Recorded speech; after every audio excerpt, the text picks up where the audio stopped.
Министрлер кабинетинин номер 724 токтому менен чийки сүттүн базалык баасын белгилөө тартиби бекитилди. Эми сүттүн базалык базасын белгилөө үчүн айыл чарба чөйрөсүндө мамлекеттик органдын чечими менен сүттү кайра иштетүүчү заводдор жайгашкан райондордо жумушчу топтор түзүлмөкчү.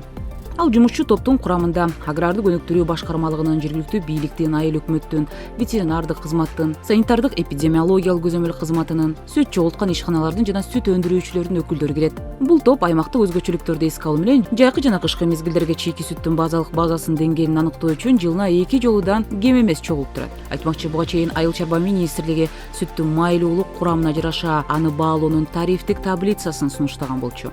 Ал баалар айлык акыга, тоютка, сомдун курсуна жараша иштелип чыгып, монополияга каршы кызмат тарап менен макулдашылган. Ошол учурда сүттү сатып алган ар бир заводко орнотулуп, алып сатуу ошонун чеги менен жүргүзүлөт.